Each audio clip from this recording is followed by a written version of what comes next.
with the cutest French boy smiling at you from across the pool is just perfectly splendid in every way. My personal assistant / best friend Lexi rushed towards me while holding a letter. She read it out loud. "Fancy a date on my yacht tonight? Meet me at 7 on the harbor." The boy across the pool winked at me. That night, I learned that his name was Pierre, and he treated me like a princess. But our splendid date was interrupted by a panicked call from Lexi. "Your dad's secretary called, and he's just sent the jet for us to leave right now." Ugh, he must have been mad because I'd been absent from school for a week now. I so didn't need school. I said my goodbyes to Pierre, who said he wanted to see me again, but I just smiled and left. Oh, hey there. My name is Blair, and I have an almost perfect life. I'm as smart as Einstein himself. There's only one little problem. I'm dyslexic. But it's no big deal because I have Lexi to read everything for me. I used to be #1 in literally everything, but things took a wild turn when a foreign exchange student joined our class. Please hit that subscribe button before I tell you my whole story. The next day, my limo dropped Lexi and me off at our school, a very expensive private one, where only families with a net worth of at least $1 billion can attend. "Blair, watch out!" I screamed when I saw an angry dog charging towards me. What was it doing here? Pets aren't allowed. Francesca, my arch nemesis, picked it up while laughing at me. "Good boy," she whispered, but I heard it. This insecure brat always found a way to ruin my day. "Oh, hey, Blair. I'm giving out our newest luxury product, this $1 million perfume, for free.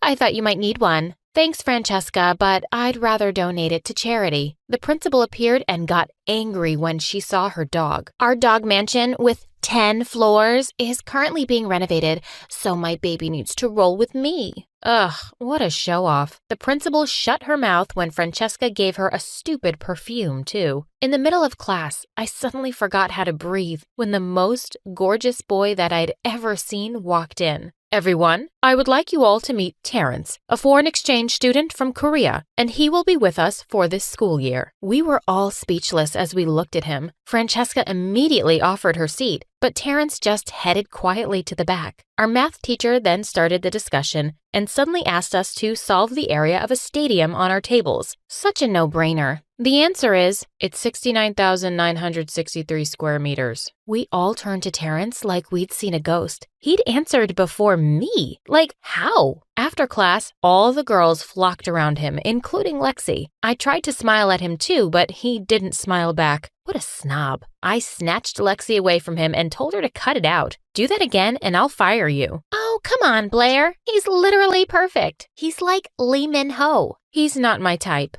Terrence might have heard that because he turned to me, but so what? He snubbed me, and first impressions last. Every year, our principal holds an auction party, and this year, all the proceeds would be going to poor children in Africa. The last item to be auctioned was a beautiful pearl with a special history. It cost around $50 million. As expected, Francesca and I started the bidding battle. 100 million, 200 million, 500 million. 1 billion. Then the principal asked if anyone wanted to go any higher. Lexi leaned closer to me and tried to stop me, but I couldn't let Francesca win. 2 billion. 10 billion. Silence filled the room when a male voice joined in and said, $100 billion. Everyone turned to the back. It was Terrence again. He really was something else. The principal declared, "Wow, that's a new record. Sold." My eyebrows shot up when I saw Francesca offering him a handshake in a flirty way. Lexi said, "I think you two look better together." Ew, stop that, Lexi. He's a snob and only loves his phone. During our finals week, as usual, I took a special oral exam because of my reading condition. When the results came back the next day, the blood drained from my face when I didn't see my name at the top spot. It was Terrence. He hadn't even been in our school a full year. Then Francesca appeared from nowhere and said, "Just accept the fact that you're a loser now, Blair." I asked Lexi to do some research on Terrence. I needed to know what was up with him. He seemed like the love child of Einstein and Bill Gates. One day, while I was rushing to the toilet, I bumped into him and tripped over. Geez, His chest was as hard as a tree. I looked up at him and met his cold, brown eyes. I was expecting him to offer his hand, but the jerk skipped past me like I was trash on the floor. I'd never felt so humiliated. It was the first time a guy had ignored me. Lexi came to the rescue and helped me to my feet. He helped me when I tripped out of my helicopter yesterday. Sorry, girl, but you're not his type. Francesca's comment made me furious. Thank God Lexi calmed me down, or else. During lunch, Lexi told me that she'd finally finished her research on Terrence. He was a young CEO in Korea, and his company develops games and software. That's why he's always on his phone. So, he's a self-made billionaire. Interesting. I was on my way to our campus's art center one time, and I stopped when I saw a board ahead. It had some words on it. Francesca and her friends were right behind me, but I didn't want to ask her for help, so I tried to read it myself. It seemed to be saying something about a vacation. I ignored the sign and continued walking. Suddenly, the ground under me collapsed. Someone caught me right on time before I was buried alive. I looked up to see my savior. It was Terrence. He let me go and dusted his uniform off. Don't you know how to read? It says deep excavation ahead. I have dyslexia. Anyway,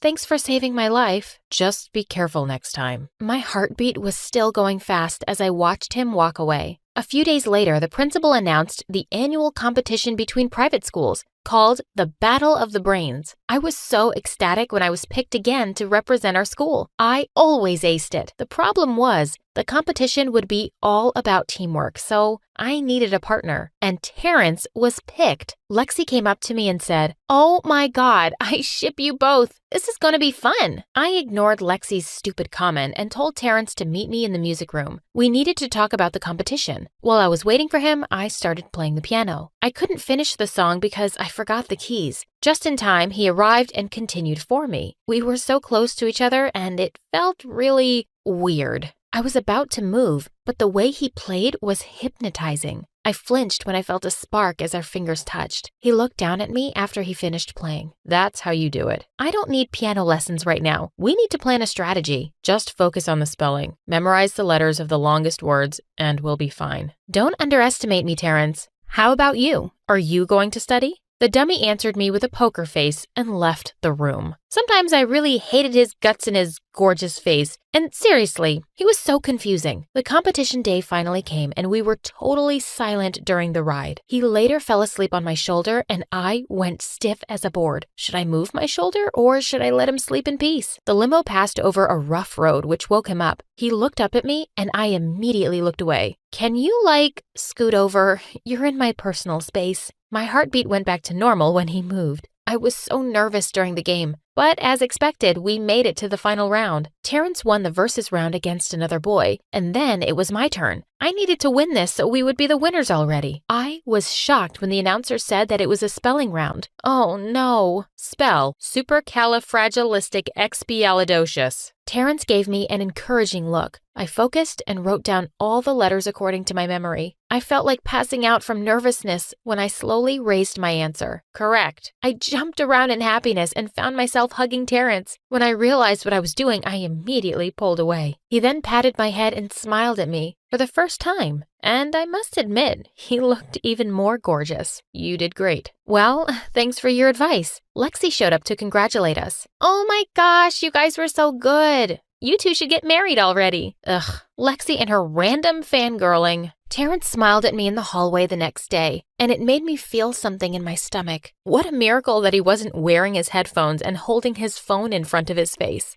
Suddenly, the girls started screaming. I went to see what was happening and was shocked to see Pierre in our school uniform. He was showing everyone my pictures that he took on his phone. Oh, finally. There's my girl. Pierre immediately walked up to me and kissed me on the cheek. What are you doing here? I told you. I wanted to see you again. I enrolled in your school just to be with you. I didn't know what to say. Pierre kept following me around and it bothered me. I wanted to turn him down, but I felt bad for breaking a nice guy's heart. Mademoiselle, come. I have a surprise for you. I told Pierre that I still had a class, but he grabbed my arm and was about to pull me outside when someone grabbed my other arm. It was Terrence. Come on, we're running late already. Everyone stopped in their tracks to watch. Terrence and Pierre were glaring at each other, and there I was, looking like a statue between them. Neither of them wanted to let me go, and it was so awkward. I caught Lexi's eye and gave her the signal to help me. She acted like she sprained her ankle and purposefully fell on Pierre. Lexi then winked at me as Pierre turned to help her. She was the best. I didn't know how to get rid of Pierre over the next few days. Terrence started avoiding me too. Once, when I went into class, Pierre winked at me and told me to come and sit next to him. I said, "Pierre, I just want to be clear that you're not my boyfriend." Yet. That night, Francesca threw a party on her own private island and invited everyone. I didn't want to go, but Pierre was so persistent. During the party, he was telling me about his plan to buy a resort in Paris. He was talking nonstop while all I could think about was Terrence. I wished he was here. I signaled Lexi to start our plan. I excused myself to the restroom as she came over and I let her entertain Pierre. I sneaked out and found myself in a beautiful garden. While I was smelling some flowers, I suddenly felt someone's presence beside me. I turned to see Terrence.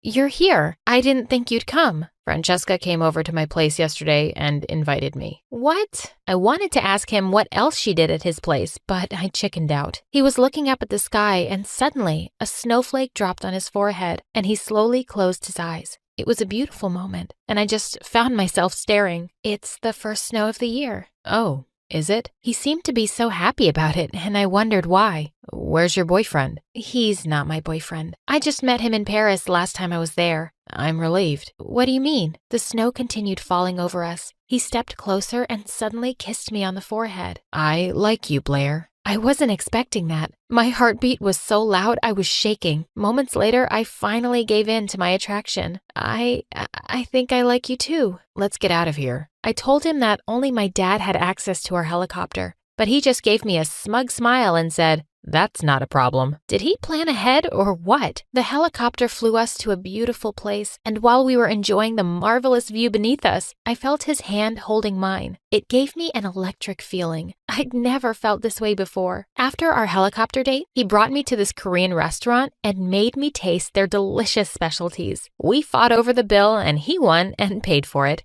I then gave the waiter a tip, a key to a car. "That's very generous of you, but I prefer giving tips like this." He gave the waiter a business card and told him that his secretary would assist him in enrolling in the school of his choice. "Education is more important, Blair." Oh, he was wiser than I thought. It was almost midnight when we strolled in the park. When I complained about my high heels hurting my feet, he gave me a piggyback ride. This man had never failed to surprise me. We were inseparable over the next few weeks, while Lexi always ended up distracting Pierre. One day, Terrence was teaching me Korean when Lexi kept calling me. I was enjoying our session, so I ignored her calls. Later that day, I was on my way to my locker when I saw Francesca's dog again. It started chasing me and I ran into the nearest room. While I was catching my breath, I was surprised to see Pierre in there too. "Bonjour, mademoiselle. Miss me?" Before I could react, he suddenly kissed me. I was so shocked that I couldn't move. I slapped him and walked out to look for Lexi, but I couldn't find her anywhere. She wasn't answering my calls either. Where was she when I needed her? The next day, everyone was looking at me like I'd done something terrible, which I apparently did because an anonymous account had posted a picture of me kissing Pierre on Instagram. No, it was all a mistake. I asked Lexi about it, but she was so mad at me. What did I do? That pervert made a move on me. You weren't there when I needed you because you only care about Terrence now. Lexi, I'm so sorry. Please don't do this to me. You're my best friend. No, Blair, I'm just your personal assistant. Oh, not anymore, because I'm resigning. I was crying as she left me. I looked for Terrence and found him in the music room. "Terrence, it's not what you think. Let me explain." "I don't deal with cheaters." I tried to convince him, but my heart broke when he said, "Get lost, Blair. I don't want to see you again." I was totally miserable after that. My best friend and boyfriend were ignoring me, and everyone was calling me a cheater. One day, I passed out in my room because I hadn't eaten all day. When I opened my eyes, the first thing I saw was Lexi. "Thank God you finally woke up. You had me so worried. Are you okay? How can I be okay when you hate me now?" "Oh my God, stop. I'm not used to seeing you cry." Lexi then told me that she overheard Francesca and Pierre talking about their plan to set me up. I knew it! I need to talk to Terrence. She then looked away and said, "He went back to Korea this morning." What? Are you freaking serious? I felt like someone had thrown cold water on me. She just bowed her head and avoided my eyes. Why so soon? Is this a prank? I'm so sorry, Blair.